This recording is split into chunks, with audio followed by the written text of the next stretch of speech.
prose. So what has happened is that I started, not long after Bill passed away.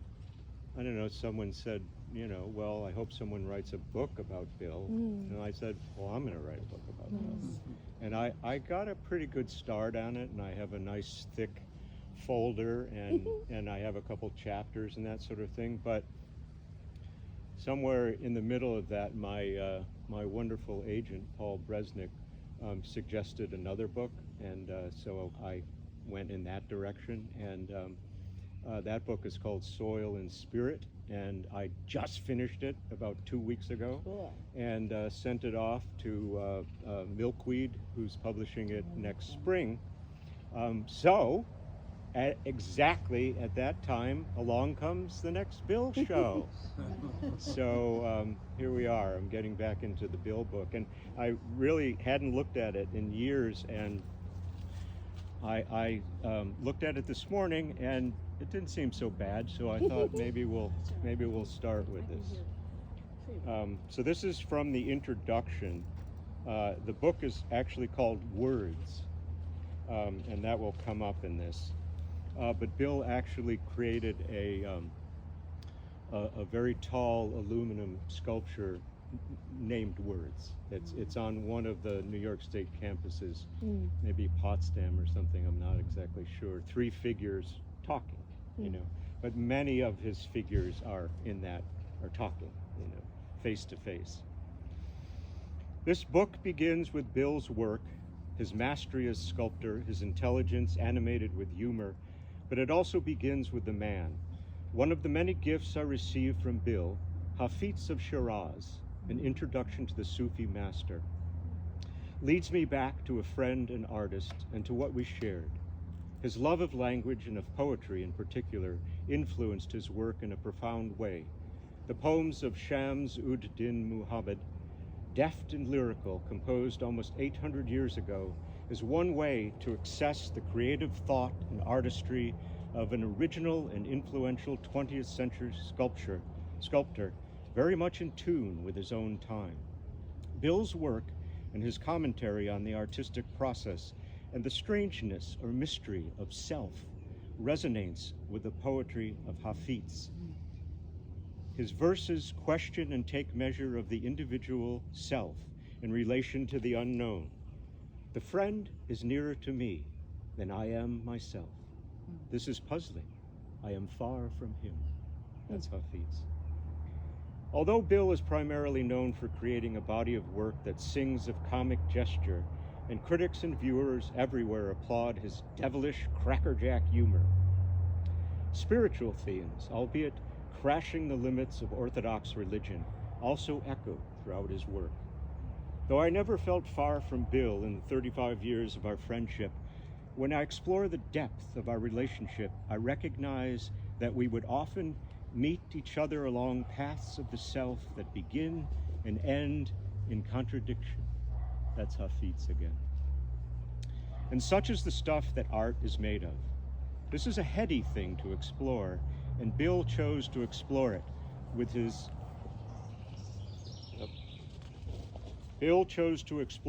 hands, as I do through sound and syllable. Trace the thread of this thought and the artistic expression flowing from it, and we are face to face with, well, just about everything that matters in an individual life. Politics, primarily the local expression and practice of it, and social justice mattered a lot to Bill, so this too is part of the fabric that he pieced together into his life as a sculptor. Okay, so then I go on a little bit. Hello. I'm reading from a book that I'm back to writing about Bill, because a certain fellow named Paul Bresnick convinced me to write another book, which I'm very happy is off with a copy editor now. Hi, Polly.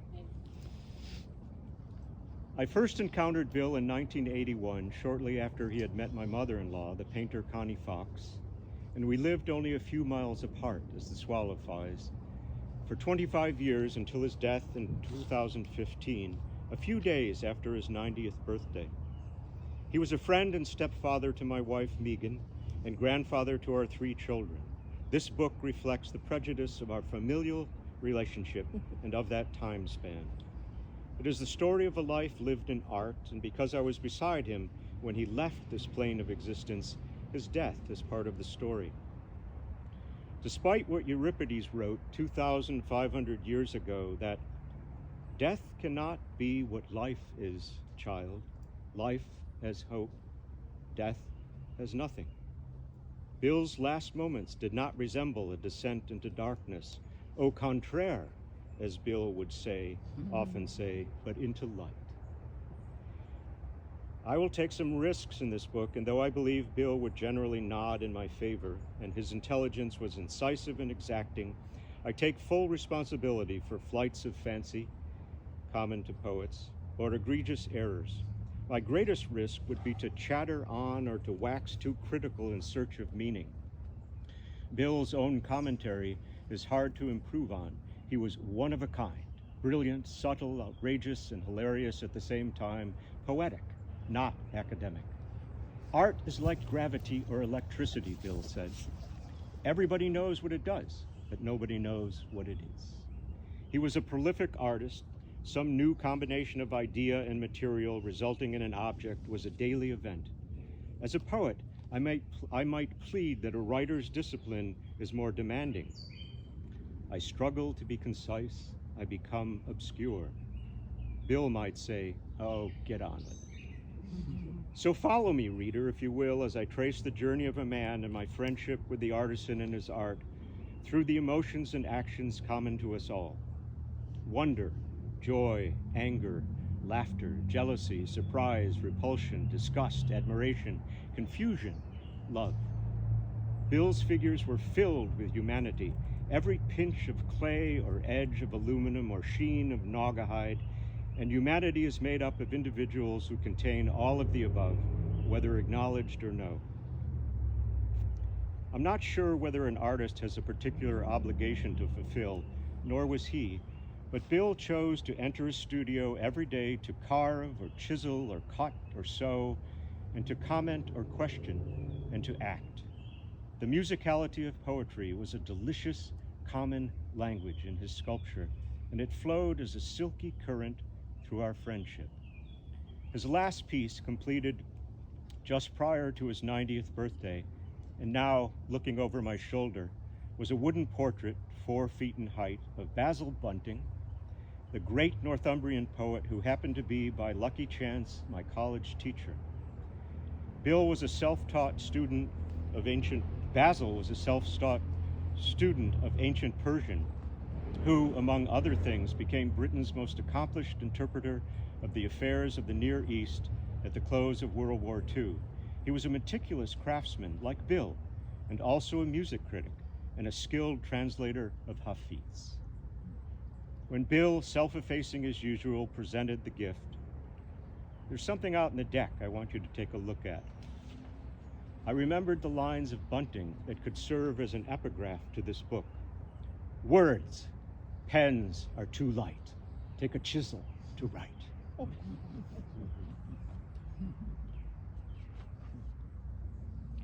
So I'm going to read one other little bit of prose, but this prose is actually Bill's. People have asked, and then Megan's going to read.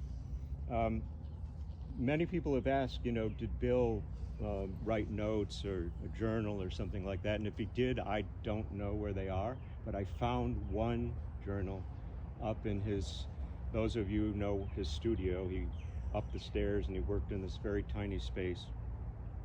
And I found this journal there, handwritten in pencil, and I'm not sure really anybody's seen it. Maybe he read some of it to Connie, I don't know. And that's all that I know of that he wrote. Anyhow, it's classic Bill, and I'm going to read a section of this. It's written in, there's no punctuation. It just goes along, and I'm going to try and read it as best I can the way Bill intended it, I think. And it's about his early days at Cooper Union, 1946 to 1948 in New York City. He was born in Florida. but when he was about 20, his mother gave him $100 and said, "Get out of here and don't come back until you're 65." And he loved telling that story. Anyway, our drawing teacher, Delavante, often took the class round town to see the real thing, artist friends of his or exhibitions he approved of. And on one of those excursions, probably the Buchholz Gallery, Kurt Valentin or Marion Willard across the hall, 32 East 57th, some of his Ellie Nadelman sculpture was on view.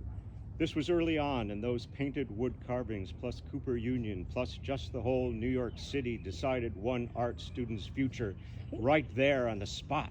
As he said to himself with all the frightening arrogance of a 21-year-old, "I could make this stuff."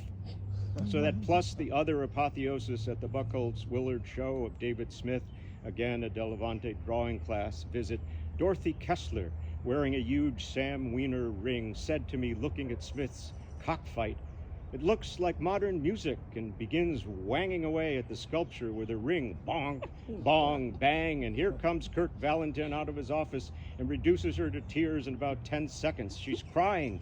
And what did I say, completely unrehearsed? "Don't cry, I'll make you one." Aww. And I did. And I bet she, wherever she is, she still has it the crouching copper figure hacksawed out of a piece of 1/4-inch copper I bought at Kamenstein's, put together with tiny brass screws, holes drilled and tapped, all after hours in the Cooper Union sculpture room, thanks to Mr. Hebald's kind understanding, by the way. Get this, while I worked 1 p.m., who should come in but Hebald, and ask, "What's that you're making, King?" "It's a sculpture," I said. He went out and put his head back in the door and said, "That's pretty good." Went out, came back and said, "I bet you could sell that. I bet you could get $50 for that." And went out again, and then you can imagine what kind of light bulb went on. The very idea of making a living doing something congenial, maybe even having some meaning, was so alien to my background as where everybody in Coconut Grove worked hard to work, in fact, and everybody seemed to dislike is too mild a word, maybe hate and fear. What they did is more like it. Imagine, just imagine, what opened up in rosy technicolor at the thought of, yes, let's call it a life in art. Yeah. Great.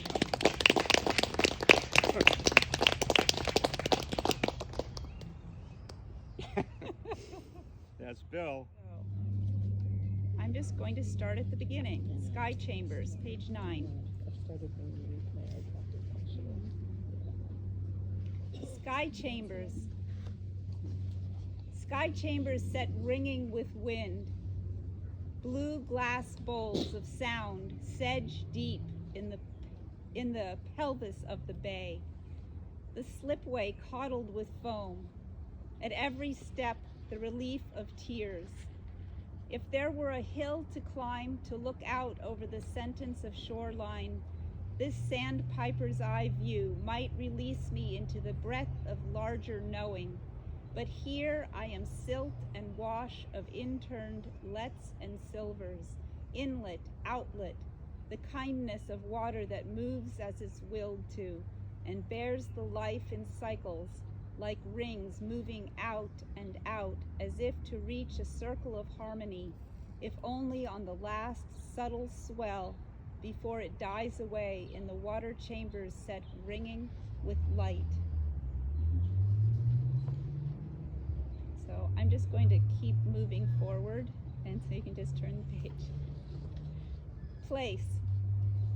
I know a place bounded in song, restless, deep in the world's sound, where marsh folds around the embryo of sea, where currents pass truant through my fingers, rushing and passionate for opening.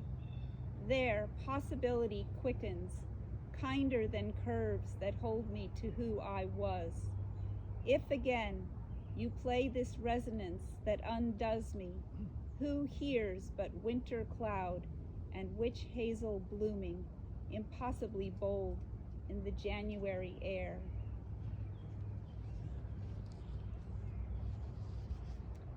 Cells of rain, cells of light. Screen and window, both pearled with rain.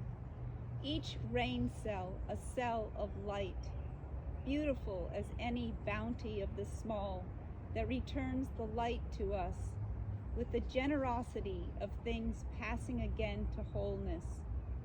Vapor clouds on morning breath, stars between trees, or the tossed shard of blue sea glass tilted above the lighted crest of its fall.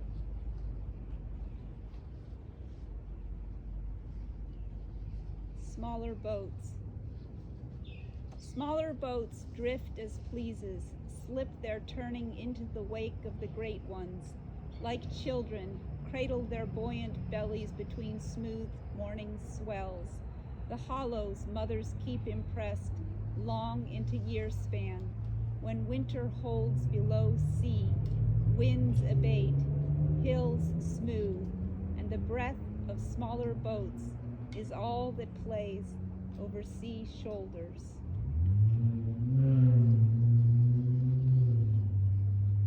And you can see they're not really illustrations. They're poems in themselves, visual poems. This rally of cloud, belly lit, remembers rouge light from the sun who's gone down, voicing color back to us over Earth's shoulder as he beams into the space of his disappearance, giving us now what he never could while he dictated day. How, my daughter asks, can he light the full face of the moon rising behind us if he is gone beyond the other side of Earth? And how, I ask, can we bear to stay here on this heavenly body when we feel our very presence comes between the life sun going down the sky before us and our own moon rising up behind us? And I hope you've all had that experience out here in the fall, especially when the moon comes up as the sun's going down. Leaves. To grow lean, reaching for the light, the restless heart forgets earth age of root and stem. Architect of transparent pulse, accept this veined sheerness as leaves beg for light, palms up. Not patient as summer's fiber built from the density of taking time as time turns, I risk this dream thrust. I risk skimming upward along the finest respect for build, the structure of now pressing up. Is the brawn of slower growth wiser in the end, when wind plays bend and release of all tall things of the field? Or will the light suddenly reach down into my heart and draw me up into the cascade of this coming, this going? And I kind of like this because it looks like a question mark. And I love how he plays with that. August. Every leaf shakes the light again, begins to talk. Come from days of heat, mist in morning, now opens alternate leaves to the soon going down to earth. Our green has given up tints of clear light, summer blue, to pull back down to earth's yellow. The great northern rivers slow inward to the spaces between rocks. Cicadas have found their August voice. Surprisingly, lightly, everyone lets go. Ripe now, all we've sung into being since before the leaves. Fearless now, even if for the span of a day, in the bitter shells of our seeds, before the white wind changes the air.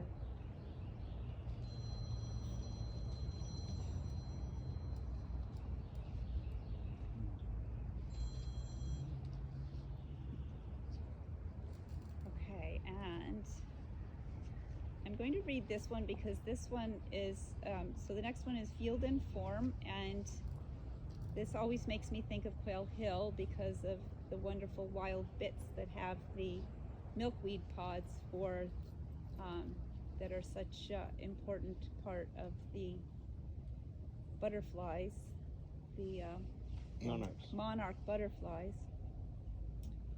So imagine the milkweeds at Quail Hill. Bliss in tight bud deepens inside to seed, comes open at the seams, along the infolds our fibers grew into the rim of each milkweed pod, so that when the time comes, the pressure of wind-seeking silk hair seeds presses out against the drying shell with all the patience of long, late summer afternoon light, until we fall up into that light to meet the dragonfly moving down the air over the field patterned with the mouths of our release. And now I'm going to move to Love Song to Friends, which is on 29, and that is the image that's on the cover. This basket, woven from the grasses of your becoming, holds the blessed body of now, knowing only this. It's in your eyes, that bold blue courage, the honey gold kindness. What aureoles of light you wear when no one sees. Why any longer put it away? Walk naked into the brash mundane. Now in each other's territory, we are as transparent and defined as light. Oh, but it is by your voice I know you. It is the way your collarbones carry the yoke of sound as it opens the whorl. Luminescent beads bloom in one intoned wave over the stones of the listening shore.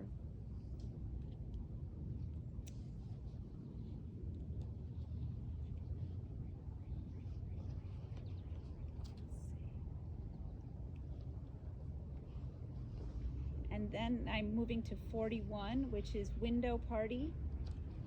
And this is based on a painting that our son did, and he called it the Window Party.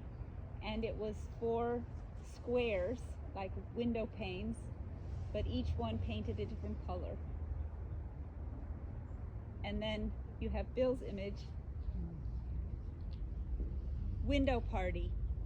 The still water remembers sky, a white round like itself, until the dark cuff of traveling birds breaks the surface to take up wing strokes tipped by shards of the whole whiteness of self, carrying up the long sound urgently elastic into the vibrant plain where sky bends the harness of its given color to the backs of birds, turning in one wide form in and out the pleasant grid of panes, painted in the light of 4 true colors, where the windows look out from the party being prepared inside. And then this one, 43, The Painted Man, is about Bill's sculpture. And I love this image because I feel like it's the, you know, that stance that so many of his sculptures have, of the hands in the pockets and the hips thrust, like, you know, to stand up, you know, the way he stood that way, with his feet in a certain way and his hips in a certain way and his elbows back. The Painted Man. Fissure in the mind of the painted man, ribboned with light, as the interior of a new forest. He realizes himself the moment I turn my gaze into the glass. Now known as color, and as color only, that sweeps the mind, the blue, royal concentration of sky, and the pure red, the hummingbird's throat. Its high rhythm winging, suspended at the mouth of all changes, turns in and into the center of the pulse that understands no beginning, no end. He plays his million various smiles on the sky mind swept rapid with clouds catching color, and stirs his meanings as if I am his dream he can open and close at will. He gestures truth along a horizon of open sound that are his eyes until I remember. And then I'm going to read two more. This one is on 45. And this is, you picture, we used to take our kids over to my mother and Bill's house, and he especially had a fondness for our daughter Rowena when she was a baby, and then as she was growing up, she had a very strong presence. So this is called Infanta, which is the word means the daughter of the king and queen of Spain or Portugal, usually the eldest daughter who is not heir to the throne. So that's referring to our daughter. The girl shines in through the young oaks, a bright coral rain, quick ankles. She tells us she'll make a show for us and gives you that look. You hear her voice and you come down. That's Bill and my mother. We come in and set all the bowls ringing. One by one, they were babies in your arms. Now the boys, Faradaic, fast on the heels of the island wind, turn in the door, roll the ball up off their fingers, in the air, dance. Then she walks in and just gives you that look.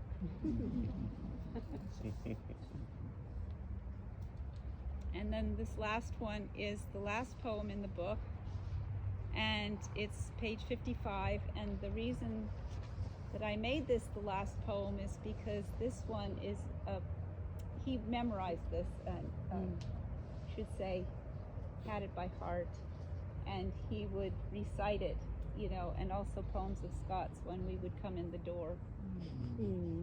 Bright resilience within the tide, where the last deep night one folds her wings and drops to the surface.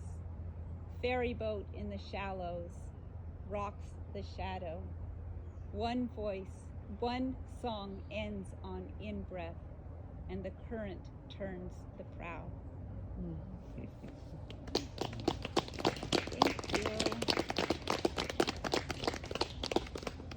Thank you. And the wonderful memory I have of that is that he was pretty picky about, you know, shows and how they were curated and everything. And he said he woke up one morning and he just said, "I'm gonna let Jess decide where everything goes." And then he told her, but when he meant it. And then when he told you, you were nervous. Very much. But he just loved the way you did it, and so he would have loved this. Yeah, I asked him if he would at least come by and be here when we installed, and he said, "Nope, you have to do it on your own." He said, "I'll see it at the opening." Totally scared me. But yeah, no, he was wonderful to work with. It was such a great experience, and I'm so happy he was, like, you know, one of our first exhibitions. Means a lot. Thank you guys so much for keeping the legacy alive.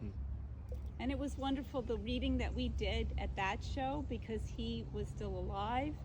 And I remember thinking, like, so we read all our poems that were to him, and he was, you know, he was a little bit shy about that, but it was like, you know, you think about memorials where you're celebrating someone and they're not there, and it was so wonderful to be able to celebrate him at a show that he, you know, was really happy about.